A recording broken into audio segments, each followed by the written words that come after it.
Over the last 20 years, there's been a lot of emphasis and a lot of research on the subject of flow, being in a flow state.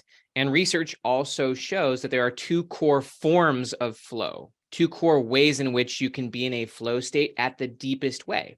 And in this video, I'm going to talk about those two core forms of flow and how you can organize your whole life, not only your days for these two types of flow, but your weeks, your months, your years, so that you're having more and more peak experiences. Actually, researchers equate these two things a lot, that being in flow is similar to having what Abraham Maslow would call a peak experience. A peak experience is an expansive, soul expanding, deep experience, and flow is very similar. Flow is where you're fully immersed in what you're doing.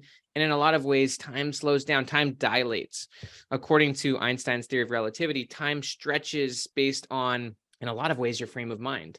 When you get yourself into the right frame of mind, when you actually start opening yourself up, when you start making progress and making distance, time slows down in comparison to other people. If you're not in a flow state, then your time is going to go very fast because ultimately you're very distracted. So in this video, I'm going to break down those two core forms of flow and how you can organize your life to have what would be called more of a qualitative approach to time rather than a quantitative approach to time. Most people have very little flow because they approach time quantitatively. The quantitative model of time came from the factory models of like the 19th century, when factory workers were put in and they were trying to get them to be as productive as possible. That's actually what the current traditional education system is based on, the 9-to-5 model of working really hard and trying to squeeze as much productivity or as much juice out of people. There's just tons of tasks.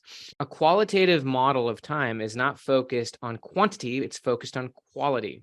And the Greeks actually had a concept for this. The Greeks had two forms of time. One would be called kairos time, or kairos time, which is spelled K-A-I-R-O-S, kairos time, versus chronos time. Chronos time is more of the quantitative model, where it's focused on linear time, sequential time. And that's more of a Newtonian perspective of time. Newton physics were based on viewing time as absolute and objective, whereas Einstein's perspectives of theories of relativity, and as it also connects back to the Greeks, was more of a subjective, qualitative time where your time and my time are different. I could actually experience a year's worth of depth and growth in a day, and I could accomplish more in a single day if I'm focused on qualitative or kairos time. So that said, let's talk about flow. And then I'm going to break down practically how you can organize not only your day for this, but also your weeks, your months, your years. So the two core forms of flow are focus flow, where you're totally focused on a single task. All the research on flow talks about how there's really three core, I guess you could call them preconditions for flow. Now there's many flow triggers or flow conditions, but the three main ones are, first off, you have a clear goal. There's a clear objective. Without having a clear objective, it's hard to know where to focus. This is true of your day as well, by the way. If you wake up and you don't really know what you're going after, if you don't know what you're wanting to do, it's very hard to know where to focus. Goals are a filter. Goals create constraints so that you can actually be fully immersed. So the first one is clear goals. The second one is skills to challenge ratio. It's best if you're actually doing something that's a little challenging. It's above and beyond what you've done before. If you're just doing something routinely, you probably won't be in flow. You'll probably actually be bored. And flow and boredom are not the same thing. So you want to be doing something a little challenging, which heightens your energy. It immerses you in, it gets you sucked into the experience, and it taps you into flow. The third one is immediate feedback, that what you're doing, you get quick feedback on. This means that there's a little bit of risk, high stakes. The higher the stakes, the more flow. But also, if you're getting immediate feedback, this could be in terms of consequences. You want to do things that are consequential. If you have zero consequences in what you're doing, in terms of, it could be emotional consequences, it could be physical consequences, it could be financial. By physical, a lot of the research on flow has been studied on performance sports, like extreme sports, like snowboarding, skateboarding, motocross, things that have actual danger, because the immediate consequences could be you break your leg or maybe even you die if you're like a snowboarder jumping off a cliff. So you want to have immediate feedback, not only because it creates a little bit of higher stakes and consequences, but it wakes you up. It gets you really serious about being focused and in flow. So this first type of flow is focus flow. The other type of flow is recovery flow. And I'm just going to walk you through how you would set both of your days, set up your days and your weeks, months, and years on these types of things. If you can actually start utilizing these types of flows on a daily basis, weekly basis, monthly basis, you will start to achieve progressively more because your time is qualitative. It's based on quality, not quantity. Rather than trying to achieve 10 wasteful activities a day, you're actually just accomplishing the one main one, and then you're fully unplugging and you're immersing yourself in recovery flow. Let me first just kind of break these two things down. Recovery flow has gotten a lot of attention in what's called occupational psychology. The psychological definition or like term for this is what's called psychological detachment from work. Basically, what psychologists have found is that if you're not fully detaching yourself from your work, fully detaching, and usually there's some form of ritual to this. For me, it would be journaling, right? At the end of my workday, I would write down, here are the 3 things I accomplished today. Here are the 3 main things I want to accomplish tomorrow. Boom. It's like a ritual. You now can walk away and you've mentally let yourself turn it off. And then you can dive into a deep form of recovery flow. This is challenging for a lot of people. A lot of people literally don't have a life outside of their work. They don't actually know what it would look and feel like to have an amazing, immersive, exciting life that's beyond just working all day.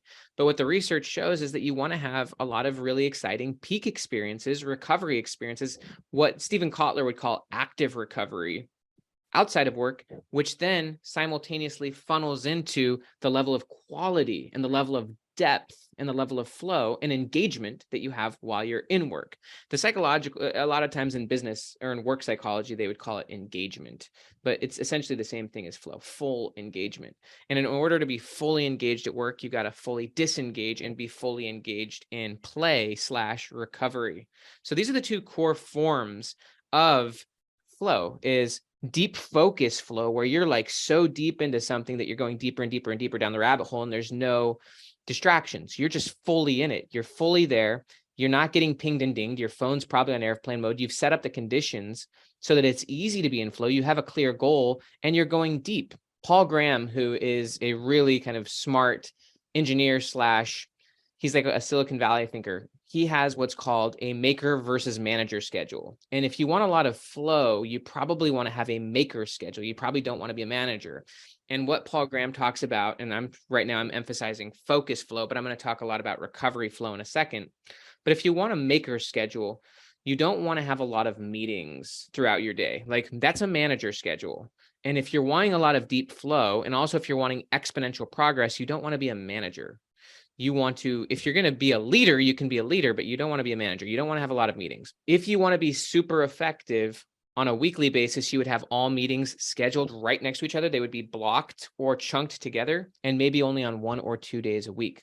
Otherwise, to have a maker schedule, you want to have multiple days per week with 0 on your calendar. Tim Ferriss talks a lot about this. He says, when you're trying to really solve a deep problem, you want to have bigger chunks or blocks of time, like at least 4-hour blocks of time for creating something, thinking through a problem, maybe even just reading a full book. In order to have more and more flow, you don't want your time to be so thinly sliced. You want to go deeper and deeper and deeper into focus. Right now, again, I'm focused on focus flow. In a minute, I'll talk about recovery flow a lot more in depth. You want bigger and bigger chunks of time where you're fully immersed in solving a single problem. This is where you start solving bigger and bigger and bigger challenges, problems. And by problems, I'm saying like you're actually like achieving bigger and bigger goals because you've given yourself bigger and bigger blocks of time to go deep, not shallow. There's actually a really cool book on this subject. It's called Catching the Big Fish. I think it's by a guy named Keith Lynch, who was a very famous filmmaker. But he talks in that book, it's all about meditation and creativity, meditation, consciousness, and creativity. And in that book, he equates consciousness and creativity to being in an ocean. And if you're at the surface, you're going to get surface level ideas, but you're also, by surface level ideas, you're bouncing from idea to idea to idea. Whereas the only way to get the big fish is to go really deep. And the big fish are ultimately huge. From a psychology standpoint, we all have what's called selective attention. Selective attention means whatever you're focused on, you're creating more of. So if you're always at the surface, then all you're seeing is jump from task to task to task to task to task. You're busy, but you're not productive. This is not how you transform your life. This is not how you get 10x results. This is how you live day to day and you're busy. Whereas if you go really deep, you can start creating higher leverage, higher impact things, and you can see from a selective attention standpoint, you can start to see bigger opportunities, bigger fish. But to solve those or to achieve those, you've got to go really, really deep. You got to go away from the shallow thinking and go way into the deep thinking. This is what Cal Newport would call deep work. to achieve this kind of deep work, you've got to look at time differently. You've got to look at focus differently. You've also got to look at recovery differently. You start organizing bigger and bigger chunks of time. So rather than having 5 items on your to-do list, maybe you just have 1, maybe 2. And these are very high impact where you're going to go deep for 3 or 4 hours, not for 30 or 40 minutes. Your time is not as thinly sliced. And then you start reorganizing your schedule. Literally, you organize your week where you have focus days and recovery days. This is Dan Sullivan, who is the founder of Strategic Coach. This is how he helps his entrepreneurs organize themselves, is they have what he calls free days, focus days, and buffer days. Buffer days are more like organizing and preparing yourself. Focus days are where you're just all in, you're just fully immersed, and you're just essentially just boom, you're doing things that have the biggest impact. And then recovery days are just full recovery. So you want to begin organizing your week so that there are days where it's just pure focus, there's nothing on the schedule, and you're going deep. This is kind of the maker schedule, according to Graham. And you're going deep, deep, deep. And rather than having your phone on, rather than checking your email all day, you're actually allowing yourself to go as deep as possible. This is having a maker schedule. Then you have full-on recovery days, where it's like the full day is just for active recovery. And you're just fully unplugged. You're actually fully enjoying being away from work. And interestingly, that's where your best ideas are going to gel, actually, is, and there's a lot of research that shows that when you're in a recovery state, when you're in recovery flow, you actually do come up with a lot of ideas because your mind is a lot more freed up to kind of wander spatially, even in past, present, and future. Whereas if you're in focus flow, it's like all laser beamed. So these two forms of flow, recovery flow is more expansive and broad. That's actually why novelty is a good thing. It's why doing new things is really good, because it opens you up. Whereas focus is about like laser beaming. So putting this together in simple terms, on a daily basis, you want bigger and bigger chunks of time to go deep. You also want to organize your week based on specific types of activities. And you only want certain like meetings and things to be first off chunked right next to each other and only on a few days a week. The rest of the time is for going either really, really deep in focus or really, really deep in recovery. And so once you actually achieve a day's worth of work, which doesn't have to be an 8-hour day, although it can if you want, the point is that you fully unplug, you go through your ritual of turning off the day, and you fully recover. And there's this great idea, how you do anything is how you do everything. So you don't want to kill yourself at work and then be a loser at home, especially if you have a family. Like, you want the quality of your recovery flow to be as good or better as the quality of your focus flow. In other words, you don't kill yourself and you don't exhaust the tank and then you've got nothing left. It's actually phenomenally incredible when you end the workday with lots of energy, and then you exert, you put that energy into things that excite you in your personal life. For me, I've got 6 kids. And so even now, like, I'm filming this video at 6:58 a.m. I already had a great morning routine, journaled, went to the gym. I'm going to be in a focus flow filming like 4 or 5 YouTube videos. And then by 8 a.m., I'm going to go to Universal Studios, just because it's like 10 minutes away, with my kids. And it's going to be full active recovery. Just hanging out with them. But my core point is that I want to be as engaged is the key idea here, with my recovery as I am with my focus, my work commitment. Now you can begin to expand this principle outward so that you're not only organizing your days in terms of focus or recovery, but you're also creating weeks where it's like, this is a focus week. Yeah, you'll have a little bit of recovery, certainly interspliced, but you might have a focus week where you're like totally in the zone, doing a really, really big project. I recently just finished writing a book called 10X is Easier Than 2X. And in a lot of ways, I had a few big focus weeks. Now, of course, within that was a lot of active recovery, ice baths, saunas, things like that. Even going to the gym or exercising or going for walks are forms of active recovery. Stephen Kotler would go skiing, literally alpine skiing, as a form of active recovery because it gets him into a flow state. And so your forms of active recovery are things that you want to do that are engaging and exciting. Relationships help as well, doing things with relationships. But you can have really deep focus weeks. You can even have really focused or not even focused, but you can have really intentional recovery weeks where like the full week is just for deep recovery. You've literally allowed yourself to go deep into recovery. Now, back to the idea of Kairos versus Chronos time for a second. Kairos time means that you're living a quality of time. It's about the rightness of time, the goodness of time. It's a very different look at time than Chronos time, which is chronological time.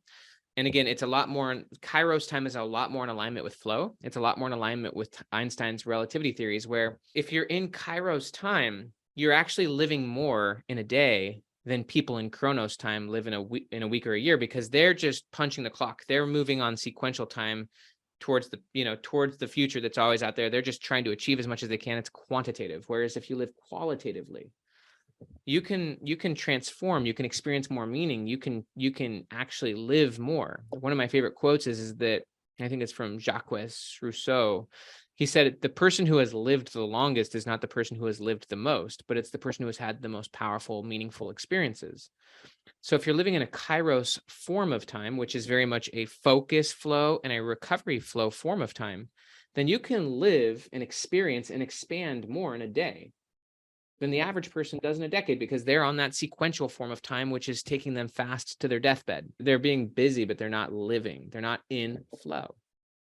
You can also have focus months and recovery months. You can even have focus years and recovery years, right? There's a TED Talk I remember about sabbaticals, and there's a guy who spends like 6 years focusing, creating, and then he always on the seventh year, kind of like a week, and the idea of a Sabbath, which is I think where the concept of sabbatical came from. Not only does he take 1 day a week fully off to be the Sabbath, but every year he takes a full year-long sabbatical every 7 years, just goes deep. And he says during that 1 year, he travels the world. He experiences so much during that 1 year that it transforms him so much that it gives him enough fuel for the next 6 years of intense creativity. And he's one of the most famous artists in the world.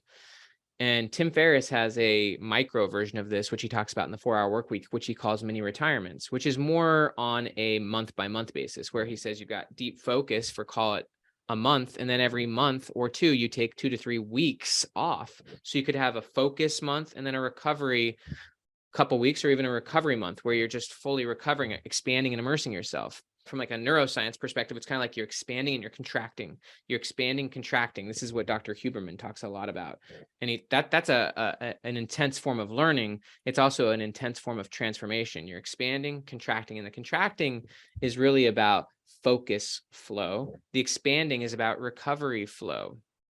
And when you're expanding, you're open to new ideas, you're exploring new ideas. There's another model for this, which would be explore and exploit, which is when you're actively recovering, you're exploring new things. And then when you're focusing, you're exploiting, which is where you're going really, really deep, really hard, and actually producing a specific result. So you can design your life around focus flow and recovery flow. On a daily basis, it would be have no more than 3 activities that you're trying to accomplish in terms of work. And really, it's best if each day you're focused on one type of activity. So me, for example, today, the only type of activity is going to be filming these types of YouTube videos. I'm probably not going to do much writing today. And so this focus day is focused on just one type of activity, which is creating YouTube videos. Then I might have another focus day in my week that's focused purely on going deep in my book for like 3 or 4 or 5 hours.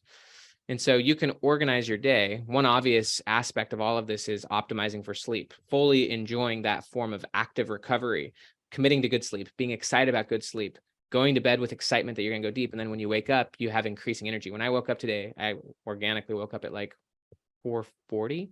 I just had insane energy. I was really excited because I was committed to active recovery and sleep. I knew that I had a clear goal, which is a key aspect of focus flow, which was I'm just going to film a few great YouTube videos, and then I'm going to fully recover and go spend time with my kids. You wake up with a clear purpose, and then you just go all in and you fully excite yourself around sleep. Obviously, optimize around sleep, optimize around once you're done, you're done. Be done before you're done. This is actually what Ernest Hemingway did when he was writing, is he wouldn't deplete all of his writing efforts and then leave himself with 0 in the gas tank for tomorrow. He would actually even finish mid-sentence. Like he would be mid-sentence in a book and he would say, I'm done for the day, so that he would have some momentum to start the next day. So it's great if you have just a few key things you can go deep on, achieve core results on towards your future self, things that are important, not urgent. And then you have your little ritual and you actively walk away with lots of energy so that tomorrow you can re-engage with insane energy and you're getting more and more done each day. So your days can be designed around deep focus and then turn off and deep recovery. Your weeks can be designed around focus, flow, and recovery flow, or what Dan Sullivan would call free days and focus days, where you're organizing free days within that, where there's certain free days where it's just no work. It's just a full recovery day. And people, because we're so addicted to work and we're so used to being plugged in, we have a hard time actually having great free days. And so it's an invitation for you to learn to get creative and get immersive. And again, how you do anything is how you do everything. So you want to have really, really good active recovery. Do things that energize you, help you be better so that when you jump back into work, you're bringing enormously more to the table. Then you can organize your months and your year. Dan Sullivan and his wife Babs, they organize their year first with recovery, with 180 free days. And there's chunks within that year where they're just totally not reachable to their team or to anyone for like 3 or 4 weeks at a time. Those are chunked out at the beginning of the year. So you can organize your year based on recovery flow and focus flow. And there's big chunks where it's like, this is a big month. This is a focus month. I'm going deep this month, but I know that I've got like a mini retirement, as Tim Ferriss would call it, in like 4 weeks, where I'm going to go disappear for like 2 or 3 weeks with my family or do some adventure. And so I know I can get super focused and then I'm going to actively recover afterward. So focus flow, recovery flow, organizing your day for focus and recovery, get things done. Organize your week where you're chunking activities and each day has more of a purpose. There's free days or full-on recovery days within the week. For your focus days, that focus day has a certain purpose that you're going really, really deep on, and that there's not a lot of thin slicing of your time. And then if you have, operational things, those would be kind of a buffer day where you've got meetings and things like that. And maybe you only have one, max 2 of those a day, so that you want at least 2 or 3 really good focus days, focus flow days a week. You want 2 or 3 really good recovery flow days a week, and then maybe 1 buffer day a week, using Dan Sullivan's language. And so this is how you can start living qualitative time, Kairos time. And if you start organizing your life this way, you'll start achieving and living more and expanding more on a weekly basis, on a daily basis, than people living in the Chronos form of time, which is where there's not very much flow, not very much engagement. There's a lot of activity, but ultimately no progress, no growth, no transformation. So I invite you to start organizing your days, weeks, months, and years around focus flow and recovery flow. This will get you way more into a Kairos form of time, a qualitative and relativistic form of time where you're transforming and expanding yourself and achieving more. And you're compressing more meaning and more progress into increasingly smaller forms of time, which is actually how you expand time from a Einstein perspective. So hope that helps. Please go ahead and subscribe to the channel. And by the way, down below, you can get Kindle versions if you're in the United States for these 2 books. The Gap and the Gain is my second book with Dan Sullivan. Down below, you can get free Kindles, Be Your Future Self Now. Or if you're not in the United States, get the Peak State Checklist. It's almost been downloaded by a million people, and it will help you get into a peak state every morning. Have an amazing day.